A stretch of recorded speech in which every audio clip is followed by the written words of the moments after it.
미국에서 본격적인 자동차 시대는 1908년 포드의 T 모델이 나오면서 시작됐습니다.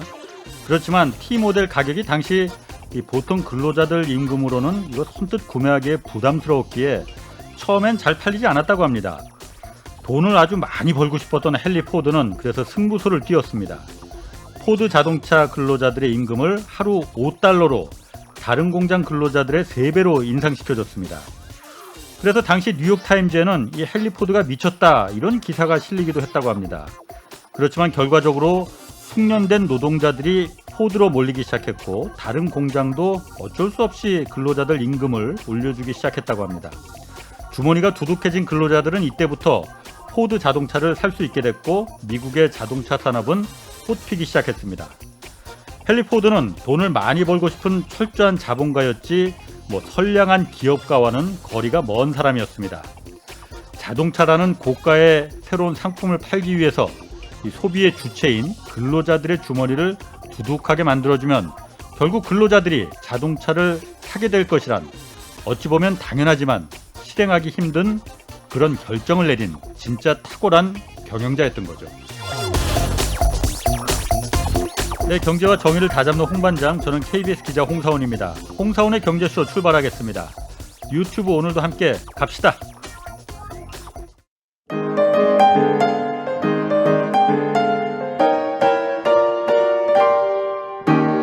대한민국 최고의 경제 전문가와 함께합니다. 믿을 만한 정보만 쉽고 정확하게 전해드립니다. 홍사원의 경제쇼.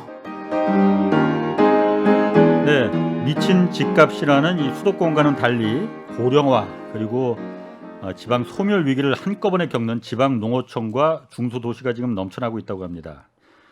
수도권 집값을 잡으면서 지방 소멸 문제까지 푸는 해법은 어떤 게 있을지 오늘 좀 알아보겠습니다. 마강래 중앙대 도시계획 부동산학과 교수 나오셨습니다. 안녕하세요. 네, 안녕하십니까. 예. 또 뵙겠습니다. 예, 반갑습니다. 반갑습니다. 제가 지난번 방송할 때 참 제가 정말 막 그 인사이트에 마 교수님 인사이트에 막 빠져들면서 제가 들었습니다. 제가 공감하는 부분 정말 많았고요. 마찬의 말씀. 자, 오늘도 좀 그 얘기 좀 해볼게요. 자, 지금 정부가 전국 그 소멸 위기에 놓인 지역을 전부 89곳을 지금 네. 선정했다고 해요. 네. 자, 이게 소멸 위기 그러니까 없어진다는 거잖아요. 어떤 네. 기준으로 이게 선정이 된 거예요? 요번에 이제 발표는 행안부로부터 나왔어요. 예, 행정안전부. 네. 예. 그러니까 예전에는 이제 국토부에서 이런 좀 인구 감소 위기 지역에 대해서 예. 좀 신경을 많이 썼었는데 예.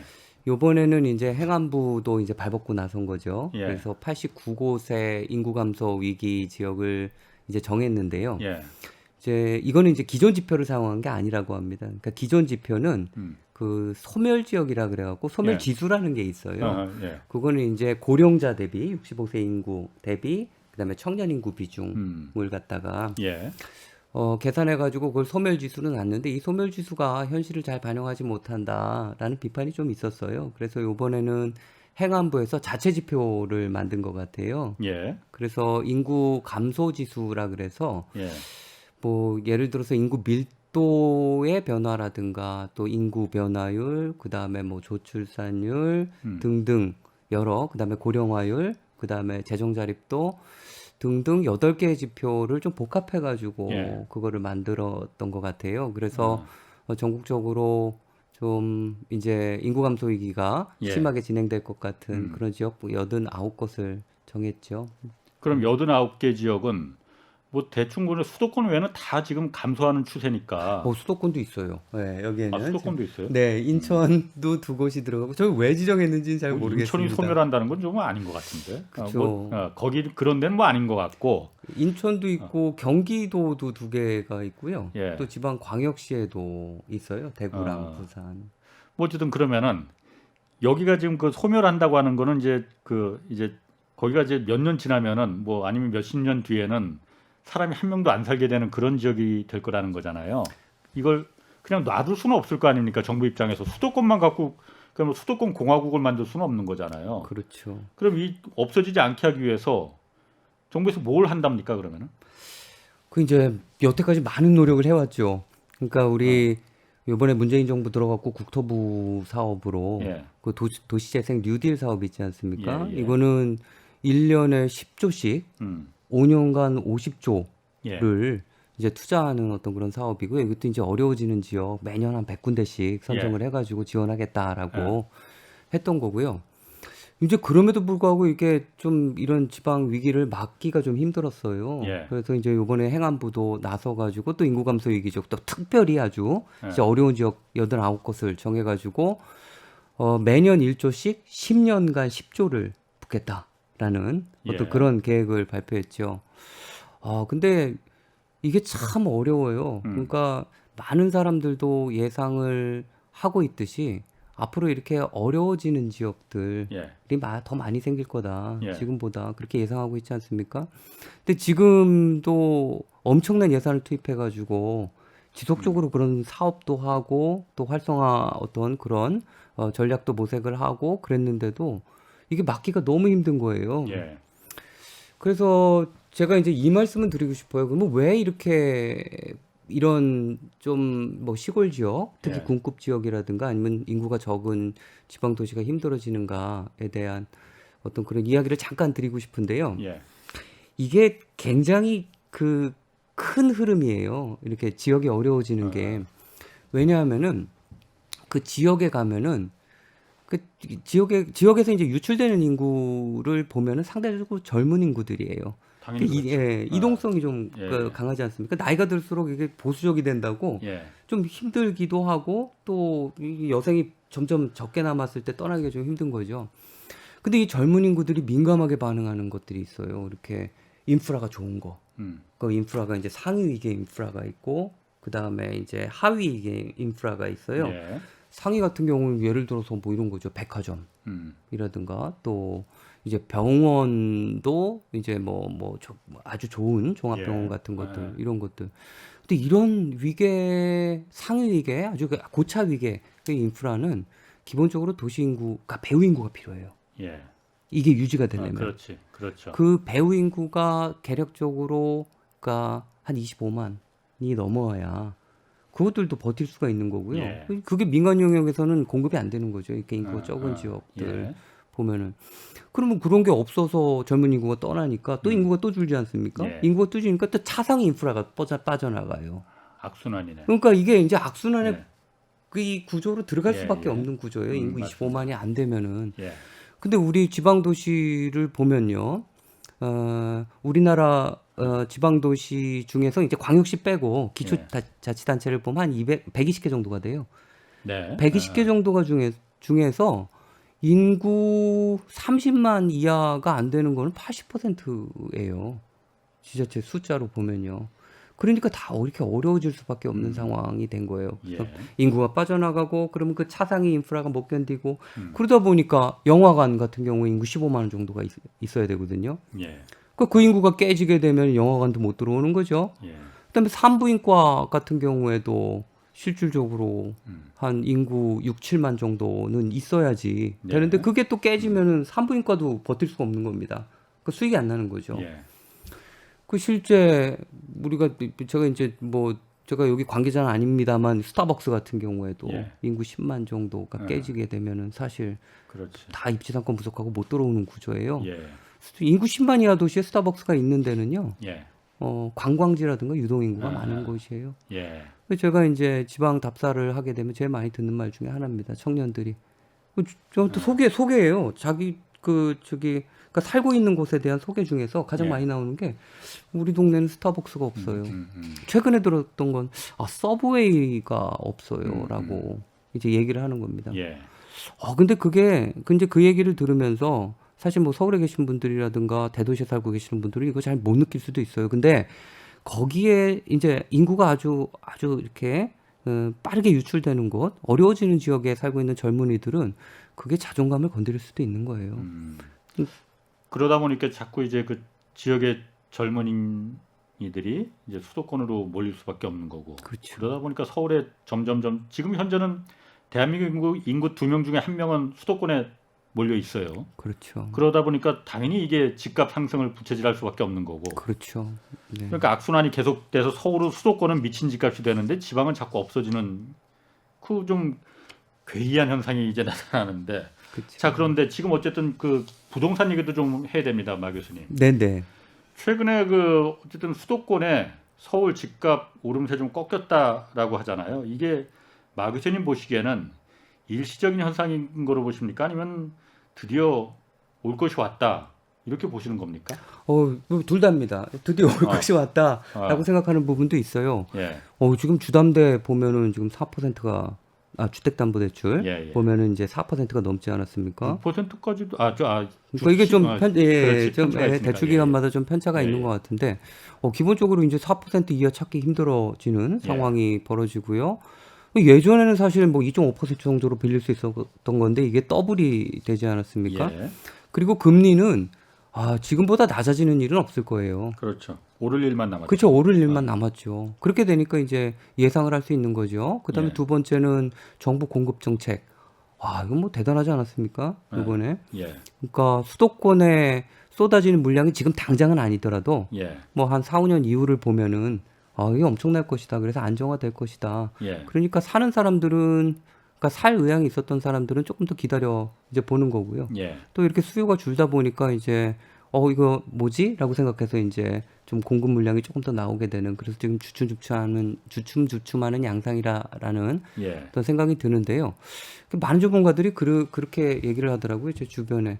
그래도 내년 초까지는 이게 떨어지겠냐라는 예. 게 일단 7월까지는 좀 지켜봐야 되지 않을까. 계약갱신에 관련된 어떤 그런 물량들이 예, 예. 다시 나오게 되니까 네, 그때쯤에 그 집주인들이 더 이제 집값을 올리면서 전세를 주게 되면은 뭐 집값이 올라가지 않겠냐라고 얘기하는 사람들도 있고요. 전세가가 올라가니까 이제 집값을 밀어 올리는 거죠. 맞습니다. 예, 예. 근데 또 한편으로는 그때 전세 물량이 많이 나오니까 예, 또 이걸 또 안정화시키는 효과도 있다. 그래서 플러스 마이너스 효과가 있어가지고 예. 내년 정도에는 그렇게 큰 그게 효과는 없을 거다라는 거. 근데 저는 전반적으로는 뭐 다 종합해 보면요. 예, 계약갱신에 관련된 거 어느 정도 영향이 있을 거다라는 생각이 들고요. 예. 내년 상반기까지는 좀 올라갈 가능성이 있을 것 같다. 근데 뭐 제가 점쟁이는 아니니까요. 예. 하지만 그 내년 중반 정도를 지나면은 이제 주택 가격은 안정화되든지 예. 저는 이게 베스트 시나리오라고 보고요. 예. 아니면은 굉장히 이렇게 뭐 내려가는. 크게 내려가는 어떤 그런 양상을 보일 거다. 그리고 요거는 이제 중단기 예측입니다. 장기 예측은요. 집값에 대해서 혹시 궁금하신 분들이 있다라면은 그냥 저희 80년대 이후에요. 아파트 많이 공급됐을 때부터 예. 해가지고 80년대 이후에 집값 상승 추이 그래프를 그냥 보시면 될 것 같아요. 그래프를 보면은 계속 그냥 올라가지 않았어요? 우상향입니다. 그냥 계속 올라갔죠. 네. 아, 그러니까 일기 신도시 나올 때 잠깐 떨어졌다가요. 그다음에 IMF 때 또 예. 잠깐 이제 또 떨어졌다가 그다음에 글로벌 금융위기 때 우리나라는 그렇게 크게 뭐 영향 없이 그냥 주춤했다가 계속 계단식으로 반복을 했던 거죠. 예. 그래서 저는 그 이유가 공간 쏠림 현상이다라고 보고 있는 거고요. 사람들이 자꾸 모여 살기 때문에 에너지가 계속 이제 대도시로 유입되는 동안은 에너지를 계속 응축해요. 예. 그래서 호조건이 딱 되면은 예. 그때 폭발하는 겁니다. 그냥. 그러니까 올라가는 추세를 더 증폭시키는 방향으로 이제 그렇게 되는 거죠. 우리 수도권 계속적으로 사람들이 쏠리고 있지 않습니까? 그렇죠. 예. 그리고 지방은 계속 어려워지고 있죠. 좋은 건 수도권에 다 몰려 있으니까 올라올 수밖에 없죠. 그 뭐라고 할 수 없습니다. 그렇죠. 예. 저는 그 합리적 선택이다라고 봐요. 예. 예, 청년 인구가 수도권으로 올라오는 거. 그러니까 저는 뭐 항상 이런 얘기 많이 합니다. 입장 바꿔 생각해 보면은 예. 어떡하겠냐. 당연합니다. 저도 예. 수도권에 살겠습니다. 예. 제가 청년이었다라면요. 예. 근데 저는 뭐 사실 나중에 뭐 은퇴하고는 귀향의 꿈을 가지고 있습니다. 예. 근데 제가 청년이었다라면은 그런 선택을 했을 것 같고요. 예. 그 좋은 게 다 있는 겁니다. 그러다 예. 보니까 수도권이 점점 압력이 높아지지 않습니까? 예. 근데 이렇게 수도권에 인구가 몰리는 과정에서 지역이 점점 어려워졌어요. 예. 근데 수도권은 맨 처음에는 좀 좋아지는 방향으로 나갔어요.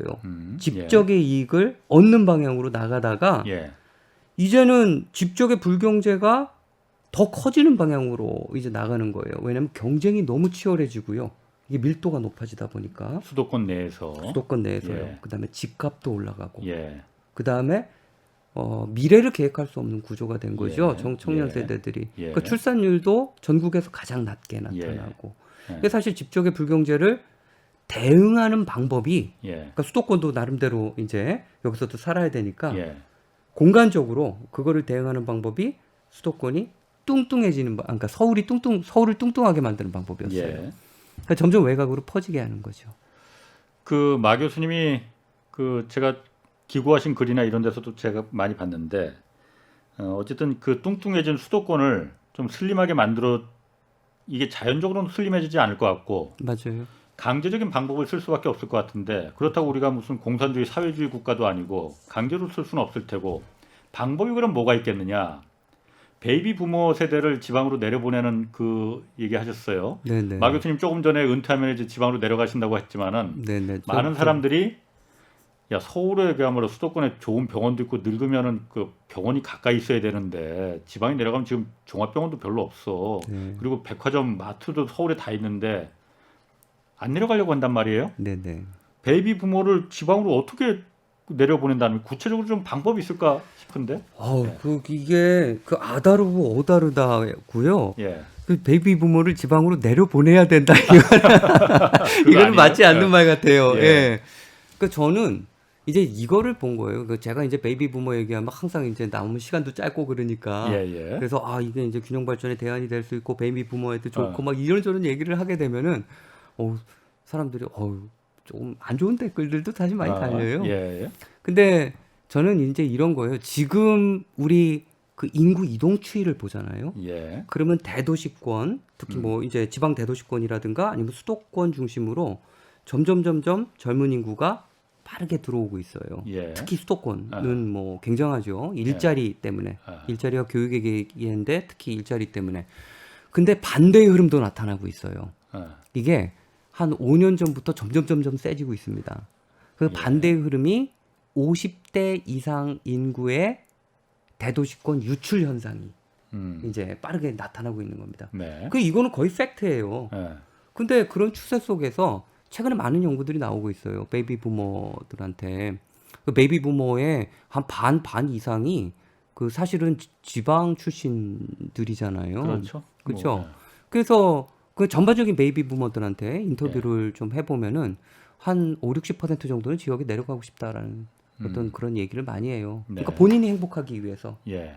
그리고 또 한 10%에서 15%는 지금 짐을 꾸리고 있다라고 얘기하시는 분들이 있고요. 예. 그게 이제 일단 팩트입니다. 음흠. 그 저는 이런 거죠. 베이비 부모라 그래갖고 하나의 그냥 계층으로 똑같은 동질한 집단이다라고 얘기할 수는 없어요. 예. 거기에도 수도권에 살고 싶어하는 분들이 있고 또 진짜 도심에 살면서 정말 그렇죠. 고급 의료 서비스를 받고 싶어하는 분들이 있고 예. 또 그런 도시적 환경을 좋아하는 분들이 있고 예. 근데 그렇지 않은 분들도 상당하다라는 거예요. 예. 근데 그분들이 사실은 이 대도시에서 굉장히 이렇게 경쟁에 지쳤고 또 대도시에서 이제 뭐 요즘은 그렇지 않습니까? 뭐 한 50대 중반에 은퇴하는데 뭐 재수 없으면 120살까지 산다라는 얘기까지도 나오는데 60에 그러니까 50에 은퇴를 해가지고 120까지 살면은 사실 전반전도 통과하지 못한 상태잖아요, 그렇죠? 그러면 이분들이 미래를 그려야 되거든요. 근데 도시에서 미래를 그릴 수가 없는 거예요.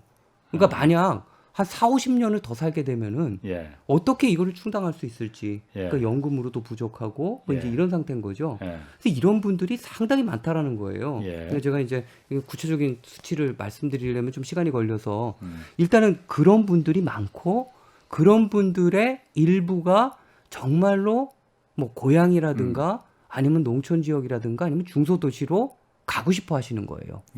근데 이분들이 망설임이 있어요. 그렇죠. 그러니까 도시에서도 뭐 앞으로 한 30-40년 그림을 못 그리겠는데 그 저기 지역에 가서도 지방에 가서도 이제 계속 뭐 한 40-50년을 보낼 수 있을까? 이게 잘 안 그려지는 거예요. 아까 말씀하신 그런 인프라가 없는데. 인프라가 점점 줄어들고 있고 젊은 사람들 빠져나가고 있고 또 휑해진 모습으로 변하고 있으니까. 그래서 문제는 이거다라는 거예요. 그래서 그러니까 원하시는 분들이 그래도 상당히 많으니까 이런 분들을 위해서 이런 분들이 정말 원하는 몇 가지 이제 인프라를 같이 잘 조성해 주자라는 거예요. 그래서 뭐 이런 거죠.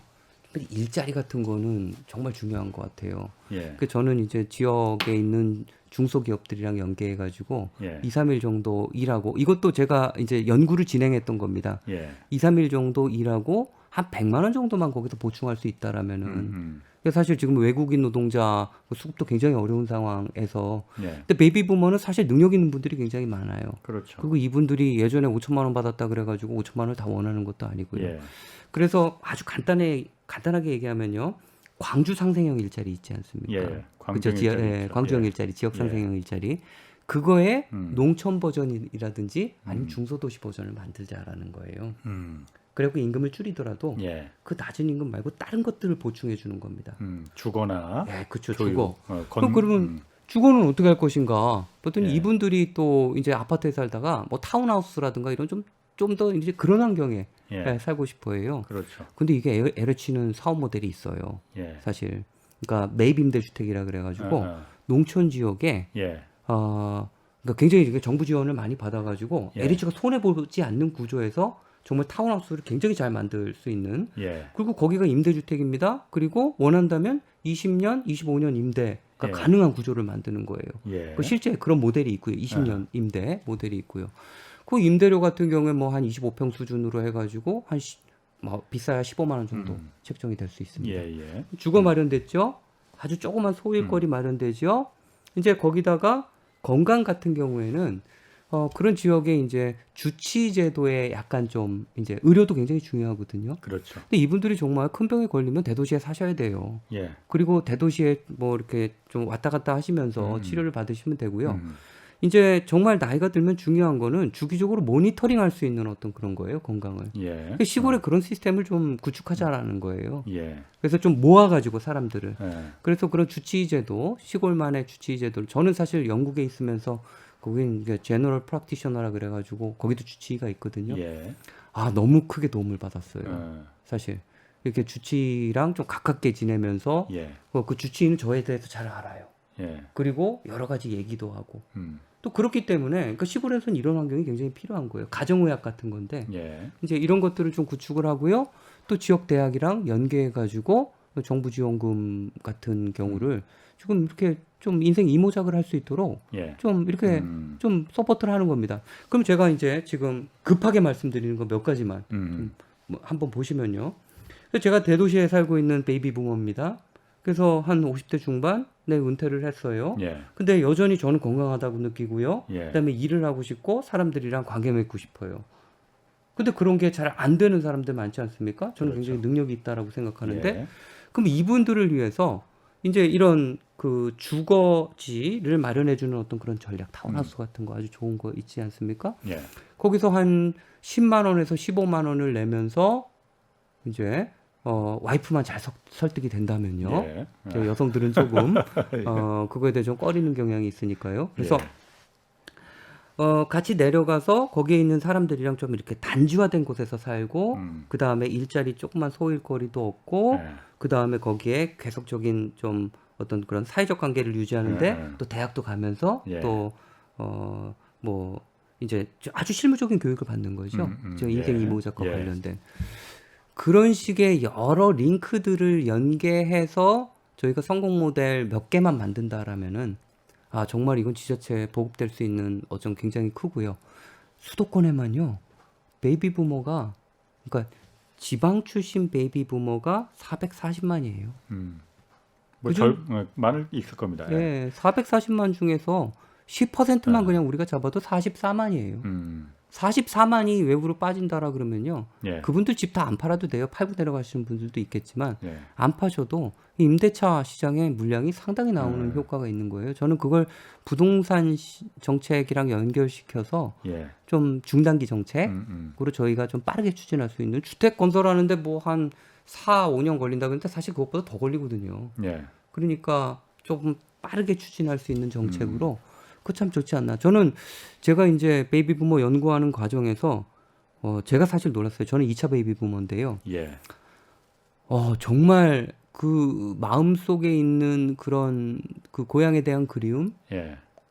그다음에 플러스 이제 도시를 조금 벗어나고 싶은 마음 이런 예. 것들이 강하구나. 그래서 제가 이제 몇몇 분이 인터뷰하다가 정말 눈물을 글썽거리시는 분들도 고향에 가고 싶어서. 고향을 생각하면요. 아, 그러니까 예. 옛날 고향을 생각하면은 그러니까 그래요. 그런 분들이 많다라는 거죠. 그러니까 이런 분들이 아직 건강 여건만 되면 그럼 그 갈 분들이 많이 있다 이 얘기를. 이건 했습니다. 확실합니다. 아. 예, 이건 확실합니다. 근데 사실 여건을 만들기가 힘들기 때문에 지금 그게 안 되는 거잖아요. 그렇죠. 뭐 제가 이거 물어보겠습니다. 어쨌든 지금 수도권 집중 그리고 수도권의 이 집값 문제 그리고 또 지방 소멸, 국토 균형 발전 이게 다 안 되는 게 어쨌든 보통의 방법으로 지금 안 되기 때문에 지금 이 상태까지 온 거잖아요. 백약이 무효라고 합니다. 뭐 이 상황에 대해서. 그래서 수도 이전을 그러니까 뭐 노무현 정부 때 그 세종시로 뭐 그 하여튼 그게 실패했어요. 그리고 행정수도만 세종시로 갔지만 그건 반쪽짜리 이제 그 수도고 강제적으로 좀 수도를 좀 옮겨야 되는 거 아니냐. 그러면은 정말 다른 지역에 시범적으로 하나의 그런 큰 도시가 생기면은 이 서울 수도권에 몰려있던 모든 인프라나 리소스들이 좀 분산될 거 아니냐. 그럼 지역도 그걸 기점으로 해서 좀 발전할 수 있는 분산될 수 있는 계기가 마련될 거 아니냐라는 얘기들 하거든요. 네. 내년 또 이제 그 선거 대통령이 바뀝니다. 정부가 바뀝니다. 네. 그 부분은 어떻게 생각하세요? 저는 앞으로 수도권의 위력은 더 커질 거다라고 예측을 하고 있어요. 예, 그리고 이 과정에서 그러니까 수도권에 점점 인구가 쏠리는 거는 그 지방이 어려워지는 현상이랑 그냥 완전히 그냥 맞물려 있기 때문에 예, 그럼 앞으로 지방이 어려워질 거다라고 얘기를 하는 거죠. 예, 근데 이 이후에 아주 근본적인 거를 보면요. 예. 사실은 이게 일자리랑 관련이 돼 있어요. 예, 당연합니다. 일자리랑 관련돼 있고 또 산업 구조 변화랑 관련돼 예. 있고 제가 이제 이 말씀을 드린 이유는 아마 저번 시간에도 제가 이 말씀을 드렸을 예, 거예요. 예. 우리 산업 구조 변화가 어떻게 이루어지고 있고 음, 최근의 산업 구조 변화는 사실 불과 몇 년 안 됐다라는 거. 그렇죠. 그리고 저한테 정말 무섭게 생각하는 건 첨단 산업의 대도시 집중 현상이 불과 몇 년 안 됐고 지금 시작 단계다라는 거예요. 예, 예. 그렇기 때문에 앞으로 이게 정말 성숙 단계에 가게 되면은 대도시만 살아남고 대도시 중에서도 수도권만 살아남을 수 있다라는 예, 예. 거죠. 그게 정말 이제 좀 저는 이게 사실 무서운 시나리오다라는 생각이 드는데요. 원인이 이런 산업 구조 변화 일자리였기 때문에 예. 그 사실 수도권에 지금 전입하는 인구들 보고 왜 왔냐라고 물어보면 50% 이상이 일자리 때문이에요. 예, 예. 사실 지역에서도 도시가 발전하려면 일자리 중심의 전략이 필요해요. 예. 그러니까 저는 수도 이전도 좋고요. 예. 그러니까 사실은 저희가 행정 수도는 거의 이전했다라고 봐도 되죠. 세종시로. 뭐 온갖 이전은 예, 했죠. 아. 기능적으로 보면은 예. 거기에 중앙 정부 기관들이 엄청나게 많이 몰려 있기 때문에. 예. 근데 저는 이제 외부에서도 그런 얘기를 했어요. 그러니까 세종시가 지금 인구 30만에 육박을 하는데요. 예. 여기도 빠르게 발전하지 않았습니까? 예. 근데 여기도 한계가 있다라고. 예. 왜냐하면요. 거기에도 세종에도 기업이 부족해요. 예. 그러니까 진짜 다양한 일자리를 가지고 도시가 발전하는 거죠. 그러니까 우리가 도시 발전의 메커니즘을 보면요. 여기에 일자리가 있고요. 또 그 일자리가 선호하는 사람들이고 그 사람들이 또 고용이 돼가지고 사람들이 북적북적하게 많아지고 그 사람들을 위한 행정 서비스가 필요하고 상업 서비스가 필요하고 문화 서비스가 필요하고 그러면서 점점 커지는 거거든요. 예. 그래서 아주 기본적인 거는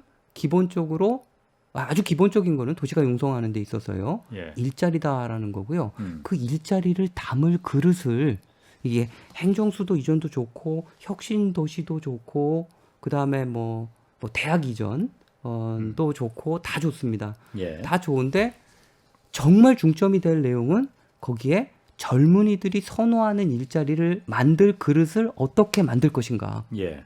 그게 가장 중요하다라는 거죠. 기업들이 안 가려고 하는 거 아닙니까? 그러니까요. 저번 시간에도 말씀하셨듯이 네. 그 지식 기반 산업이 되면서 이 수도권에 더 밀집돼 버렸거든요. 그렇죠. SK 하이닉스도 구미를 안 가고 경기도 이천으로 온 것도 인재를 인재 구할 때문에 수가 그렇죠. 없기 때문에 그랬다는 거잖아요. 그렇죠. 이걸 어떻게 해결합니까? 그러니까 거기도 이제 반도체 회사였고요. 반도체 회사의 뭐 50% 이상은 진짜 고급 인력, 또 예. 석박사급 고급 인력이다라는 거. 예. 인재를 구할 수 있는 공간이 이제 수도권이기 때문에 수도권에서 가능한 떨어지지 말아야 된다라고 네. 얘기를 한 거죠. 근데 이건 SK 하이닉스보다도 최근에 성장하는 뭐 플랫폼 기업들이라든가 여기는 좀 더한 거예요. 예. 그렇기 때문에 자꾸 이제 수도권을 선호하고 수도권 중에서도 이제 판교로 자꾸 집중되고 있는 거죠. 예. 그래서 지금의 판교는 앞으로 10년 이후의 판교가 아닐 겁니다. 굉장히 빠른 속도로 지금 변하고 있고요. 예. 그 이런 상황에서 그럼 지역은 어떻게 해야 될 것인가라는 거죠. 그러니까 여태까지 했던 좀 옛날의 방법들 있지 않습니까? 그러니까 뭐 혁신도시라든가 이런 것도 좋지만 이제는 이것들이 안 먹힌다라는 걸 잘 알았잖아요. 그렇죠? 그러니까 다른 방법이 필요한 거예요. 이제는. 예. 그러니까 정말 수도권 독식 현상이 우리 사회의 지속 가능성을 해치는 방향으로 나가고 있고 이러다가는 이제 이게 수도권도 힘들어지고 지역도 어려워지는 어떤 그런 상황이 발생을 하는데 그래서 우리가 여태까지 어렵지만 시도해보지 않았던 그런 판을 만들자라는 겁니다. 정말 어렵지만 시도하지 않았던 것. 어렵지만 시도하지 않았던 거 그거 다 시도해봤던 것 같은데 뭐가 있을까요? 그게 이제 최근에 나오고 있는 사실 메가시티론. 아 메가시티. 예, 메가시티. 지난번에도 잠깐 언급하셨어요. 예. 메가시티론이 사실은 그런 취지에서 나온 거예요. 그러니까 산업 구조가 빠르게 변화하고 있다. 이게 첨단 산업이 또 젊은 인재들 요구하고 있고 그 산업들이 대도시 지향성을 가지고 도심으로 자꾸 들어가고 있다라는 거. 근데 이거는 메가 트렌드다. 예. 인정하자라는 거예요. 예. 이거를 저항하거나 거슬리는 어떤 흐름도 이건 먹히지 않는다라는 걸 인정하는 거죠. 예. 그리고 그게 수도권은 플랫폼이 그러니까 우리 플랫폼 기업들이 성장하는 거 보면 플랫폼은 사실은 이러지 않습니까? 그러니까 잘 나가는 놈만 잘 나가지 않습니까? 예. 그렇죠. 그러니까 우리 공간도 마찬가지예요.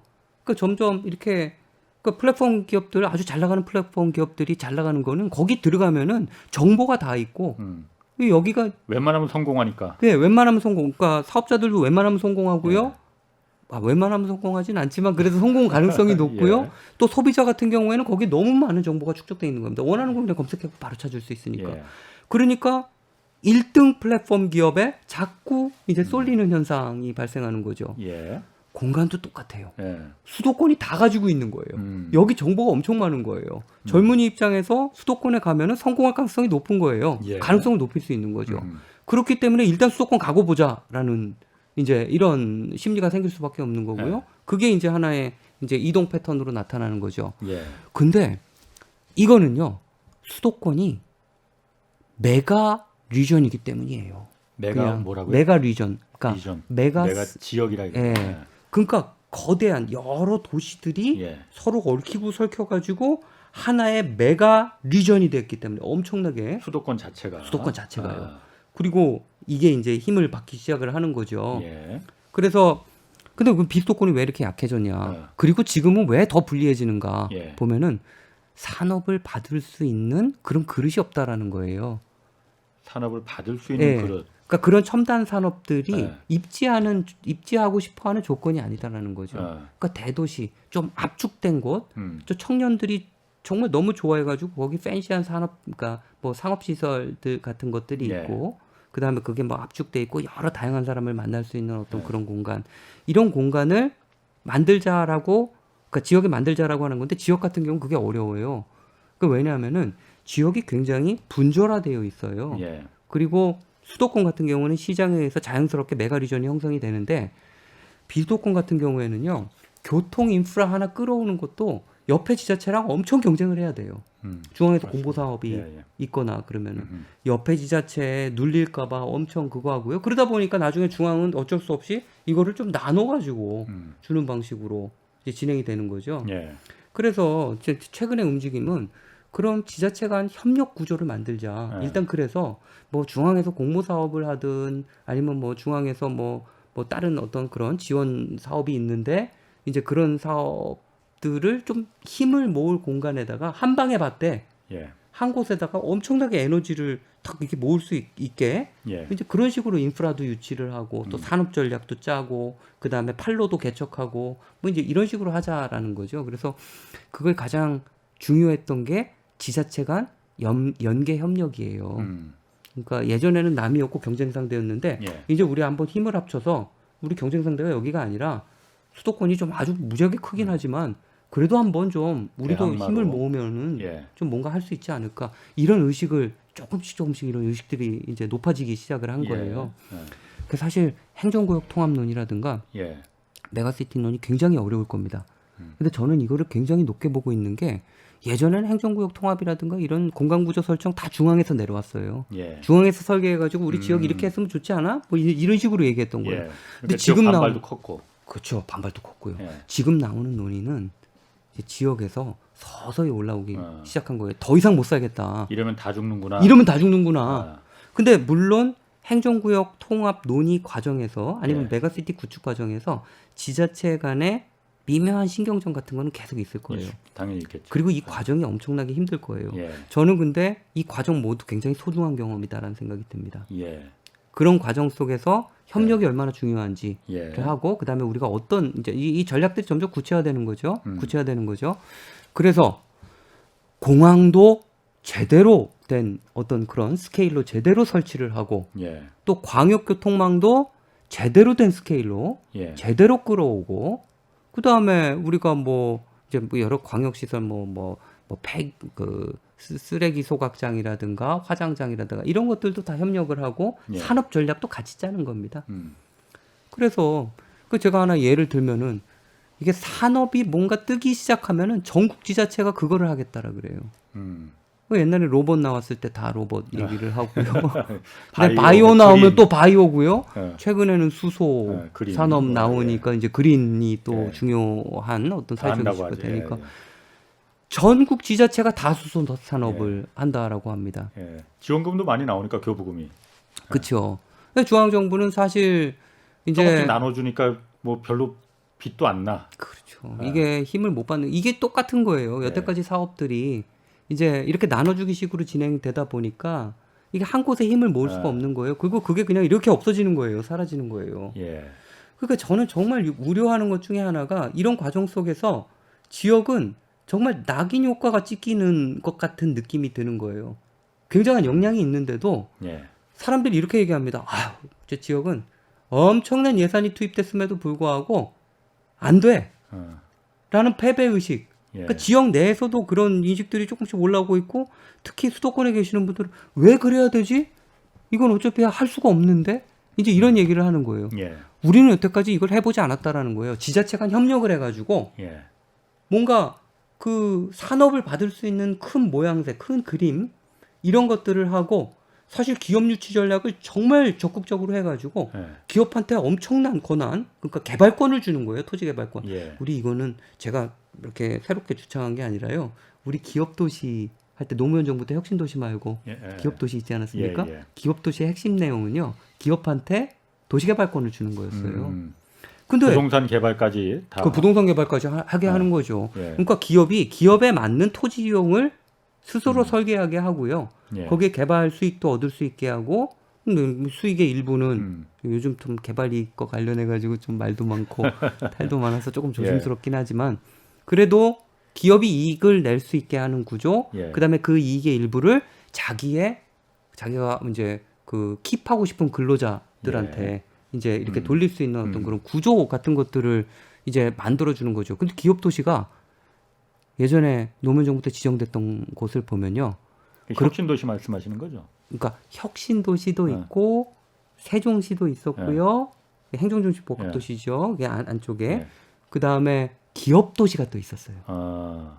기업도시도 여러 곳을 지정했어요. 예. 그러니까 예를 들어서 원주 같은 곳은 혁신도시로도 지정이 예. 되고 기업도시로도 지정이 됐어요. 예. 혁신도시에 관련된 특별법이 또 요거를 서포트하고요. 기업도시에 관련된 특별법이 이런 기업도시를 키우기 위해서 서포트를 했죠. 예. 근데 그렇게 기업한테 굉장한 권한을 주는 게 그런 공간이 그 진짜 대도시권 아주 광역적으로 이제 기업이 딱 그 공간 구조를 설계할 수 있는 그러니까 조그만 지역을 개발하더라도 기업은 어디까지 포함을 해서 이제 이게 수요 권역인지를 예. 고민을 하거든요. 예. 이제 그런 공간이 아니었던 거예요. 그렇기 때문에 그 기업 도시는 사실은 그거는 실패다라고 예. 그 정책은 볼 수가 있어요. 그래서 지지부진해요. 예. 그 기업 도시가. 그래서 제가 이거 처음으로 제창한 게 아니다라는 거. 그래서 그렇게 하고요. 그 기업들이 사실 지역에 있는 대학이랑 더 긴밀한 연관 관계를 가져야 돼요. 저는 그렇죠. 정말 답답한 게 또 제가 또 시간 부족으로 잘릴까봐 빨리 말씀을 예. 또 드리는데 기업이 아까 대학들이요 굉장히 보수적이에요. 대학이 저도 대학에 있지만 예. 그러니까 한번 생각해 보시면은 그 우리 교육의 역할도 하지만 교육도 하나의 기능이지만 대학에서는요 연구도 하나의 기능이에요. 그렇죠. 근데 예. 티칭 관련해 가지고는 학부가 중심이 되고요. 예. 연구 관련해 가지고는 대학원이 중심이 돼요. 네네. 이 지역 대학 어렵다라고 하지 않습니까? 예. 그럼 지역이 어려우면요 학부보다 더 어려워진 거는 이건 예전부터 시작됐어요. 대학원이에요. 예. 대학원이 너무나 어렵고요. 예. 이 대학원생이 없으면은 교수들은 같이 대학원생들이랑 쿵짝쿵짝하면서 연구도 같이 그렇죠. 하고 또 후학양성도 하고 그렇죠. 예. 또 이런 게 있는데 이게 잘 안 되는 구조가 예. 돼버린 겁니다. 예. 그 저는 뭐 수도권에 있는 대학도 마찬가지고 지역에 있는 대학도 마찬가지지만 지역에 있는 대학은 이번 기회로 해가지고 사실은 예. 이런 기업들이 대학원 과목을 개설을 해서 그러니까 기업에 있는 어떤 그런 좀 뭐 예를 들어서 석박사 출신들이 예. 그러니까 교수 역할을 하는 거예요. 아. 그래서 거기서 티칭을 하고 그러니까 대학원 또 예. 연구를 같이 하고 거기서 이제 졸업한 학생들은 그런 기업에 고용될 수 있는 이런 링크를 만들어주는 거예요. 예. 이것도 이제 그러니까 저희가 각각 떨어져 있으면 그러니까 힘이 없지만 예. 이것들을 연계해내면은 예. 너무나 다양한 많은 프로그램들을 만들 수가 있거든요. 예. 그리고 지역에 우리 공공기관 이전된 데 많지 않습니까? 예. 연구소 엄청 많이 이전했거든요. 예. 그리고 거기 연구소 이전한 거 보면은 뭐 그러니까 박사 인력 같은 거 박사 몇 명인지 계산해 보면요. 6, 70명이 되는 그런 기관들이 많아요. 예. 지역 연구소예요. 근데 미국에서 어느 한 기관이 우리 지역에 있는데 6, 70명의 박사급 인력이 있다라 그러면은 진짜 깜짝 놀랄 일이에요. 이건 어마어마한 기관이에요. 예. 그런 기관들에 있는 분들도 대학의 대학원 프로그램에 참여하면서 저 양성을 하는 거예요. 예. 본인이 쓰고 싶은 사람들을 예. 또 특히 지역 인재가 거기에 들어갔을 경우에는 어드밴티지를 주고 예. 또 지역 인재들은 그러면 내가 A라는 대학이 땡땡 도에 이제 있는데요. 거점 대학인데 예. 거기 들어가게 되면은 이런 프로그램을 지원해서 여기서 열심히 교육받고 그러면은 뭐 굉장히 좋은 공기업이나 연구기관에 취업할 수 있구나. 예. 라는 어떤 그런 링크들을 이제 마련해 주는 거죠. 그래서 기업 같은 경우에는 본인이 원하는 이제 스스로가 원하는 어떤 그런 인재들을 대학에서 이렇게 만들어낼 수 있는 그러니까 저는 처음부터 끝까지 일자리가 가장 중요하다라고 보고 있고요. 그러니까 저희가 광역교통망을 개선해도 그러니까 대학 문제를 얘기해도 일자리에 관련된 거고요. 광역교통망도 일단은 일자리에 관련되고요. 그다음에 행정도 일자리에 관련된 거.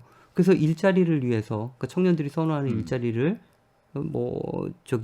좀 생성시킬 수 있는 이런 그릇을 예. 지역에다 잘 만드는 것. 이거를 제가 저번에도 얘기를 했지만 이게 너무 허황된 어떤 이런 얘기가 아니냐라고 말씀을 하시는데 이렇게 말씀하시는 분들은 저희가 이런 도시개발이라든가 예. 이제 도시 아주 그냥 굉장히 큰 정비 있잖아요. 이거의 파급력을 약간 잘 모르시는 것 같아요.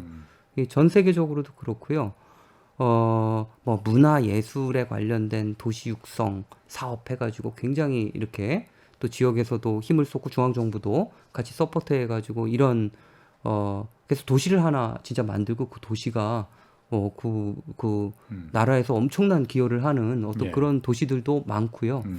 우리는 완전히 없는 데다가 새롭게 만드는 것도 아니고 기존의 가능성이 가장 높았던 어떤 그런 광역시급 그 중에서도 좀 가능성이 높은 어떤 그런 지역들 땅도 많아요. 부지도 땅이야 뭐 많죠. 많습니다. 그러면은 제가 지금 얘기 들은 것 중에 사실 젊은 인재들이 남아야 되니까 아까 대학을 말씀하셨잖아요. 대학이 사실 그 지역의 도시의 가장 큰 일종의 공급 역할을 해줘야 되는 역할인데 맞습니다. 지금 사실 지방의 국립대만 하더라도 옛날 위상하고 지금 비교도 안 되거든요. 그렇죠. 뭐 벚꽃 지는 순서대로 지방 국립대학들 다 문 닫는다는 얘기도 나오는데 이 얘기 좀 물어보겠습니다. 많은 사람들이 그런 얘기 합니다. 사립대는 어쩔 수 없더라도 서울대 옮기는 거 어떻겠느냐라는 얘기 하거든요. 서울대 국립대입니다. 네. 그리고 서울대가 굳이 서울에 있어야 되는 거냐? 어떻습니까? 저는 그것도 예. 가능한 거다라고 봐요. 예, 그리고 필요하면은 저는 해야 된다라고 보는데, 예, 그러니까 예를 들어서 이렇습니다. 저는 영국에서 공부를 했어요. 예, 영국에 런던 대학교가 있죠. 예. 근데 런던 대학교 제일 좋은 대학은 아니에요. 예. 그렇죠. 캠브리지나 캠브리지나 옥스포드 캠브리지지. 그렇죠. 예. 옥스포드. 흔히, 옥스포드는 예. 옥스포드에 있고 예, 캠브리지는 캠브리지에 있지 않습니까? 그럼 대학 도시예요. 예, 대학이 사실 그 지역을 먹어 살리고요. 예. 또 그런 좀 아주 가능성, 그러니까 굉장히 이렇게 좀 그 우수한 연구 인력이 있는 대학이죠. 예. 그러니까 주변 지역에 또 이런 연구를 할 수 있는 어떤 예. 그런 기반 인프라도 굉장히 많이 되고, 그 대학 자체가 그 도시를 먹여 살리는 어떤 그런 역할을 하는 겁니다. 예. 저는 그러니까 우리나라에서 가장 이제 만약 이제 좀 우수한 인재들이 모이는 곳 꼭 서울에 있을 필요는 없다라고 생각이 듭니다. 그렇군요. 자, 그 내년에 이제 대통령 선거 새 정부 이제 들어서잖아요. 네. 뭐 여야 대통령 선거 후보자도 지금 다 정해졌는데 내년 이제 새 정부 이 부동산 국도 계획 관련해서 좀 어떤 걸 해야 된다 그 조언을 좀 해주신다면은 어떤 게 있을까요? 뭐 한두 가지가 아닌데요. 일단은 골자만 좀 그러니까 요지만 제가 좀 말씀을 드리면요. 그러니까 부동산 문제. 예, 정말 이게 서민들한테 엄청난 고통을 주지 않았습니까? 그렇죠. 예. 이 문제, 그 집값 문제죠. 그러니까 예, 그다음에 또 전월세 예. 또 문제, 그다음에 또 저출산 문제. 예, 이 저출산 문제는요, 정말 저는 집값 문제보다 더 사실 문제가 크다라는 네. 생각이 들어요. 맞습니다. 예, 왜냐하면 태어나지 않은 사람들이 목소리가 없어서 그래요. 예, 지금 그렇지. 이거는 우리나라의 지속 가능성을 위협하는 정말 너무나 큰 문제예요. 네, 그래서 이런 문제의 가장 근본적인 원인은 저는 공간 쏠림이고요. 예, 수도권 일극화라는 문제, 수도권 일극화 문제라고 생각을 합니다. 예, 이 공간 문제를 경시하지 말고 이제 좀 저희 수도권에 지금 2,600만 인구가 살고 있고요. 예, 비수도권에도 2,600만 인구가 살고 있어요. 예, 그렇죠. 근데 모든 게 다 수도권 중심으로 이제 돌아가고 수도권 중심으로 해석을 하고 예, 좀 그런 경향이 이제 강한 것 같아요. 그래서 저희가 이런 일극 체제를 탈피해야만 예. 사실 우리나라의 지속 가능성을 좀 더 높이는 어떤 그런 게 되지 않을까. 그래서 이 균형 발전 문제에 좀 많이 신경 써줬으면 좋겠다라는 바람이고, 제가 여기서 좀 부탁하고 싶은 거는 우리나라의 균형 발전 정책에 대해서 전담하는 기관이 있긴 해요. 이제 균형발전위원회. 위원회 있죠. 예. 근데 그 위원회 힘이 너무 약해요. 그러니까 지금 뭐 무슨 일을 하는지 잘 모르겠어요. 좀 많은 일들을 하긴 하거든요. 그래요? 예, 근데 그게 이제 그냥 힘이 약한 그러니까 자문 정도의 역할을 하는 어쨌든 대통령 직속위원회니까 뭐 네. 자문 역할을 하는 거죠. 네네. 이제 그 위원회 중에서도 이제 그 행정위원회 성격을 가진 거는 예. 예산도 짜고 또 집행 권한도 되게 크고 이제 이런 위원회가 있어요. 그래서 예. 사실은 그렇게 격상을 좀 하든지 아니면은 이제 균형이를 격상을 하든지 예. 아니면 정부 부처 내 예. 균형 발전에 대해서 좀 적극적인 어떤 그런 좀 전담 부처. 전담 부처, 그러니까 부처 간 조율을 해야 돼요. 전 요번에 그 행안부에서 아까 제 처음에 말씀하셨던 89개 인구 감소 지역 나왔을 때 좀 마음이 좀 답답했어요. 예. 그러니까 그런 사업들 이제 앞으로 계속 어려워질 테니까 교육부에서도 발표하고 산자부에서도 발표하고 또 그럴 겁니다. 그렇죠. 근데 그게 연계가 안 되어 있어요. 예. 그러니까 사실은 이게 행안부의 내용을 보면은 국토부에서 하는 내용들이 또 많아요. 맞습니다. 그러다 보니까 이것들이 굉장히 이렇게 효율적이지 않은 상태로 자꾸 쓰여지는 거죠. 예. 그래서 저는 이런 부처 간 협업을 좀 끌어낼 수 있는 전담기관, 좀 힘센 전담기관. 그래서 힘을 실어줘야 된다. 그렇죠. 균형 발전을 할 수 있는 어떤 그런 저희가 진짜로 이제는 더 이상 이렇게 진행되면 안 되겠다라는 생각입니다. 그래서 맞습니다. 예. 예. 그 내년 이제 새 정부에서도 매우 정말 중요한 그 과제입니다. 자, 오늘 말씀 감사합니다. 지금까지 마강래 중앙대 도시계획부동산학과 교수 함께했습니다. 자, 오늘 여기까지 하겠고요. 저는 내일 다시 찾아뵙겠습니다. 지금까지 경제와 정의를 다잡는 홍반장 홍사원의 경제쇼였습니다.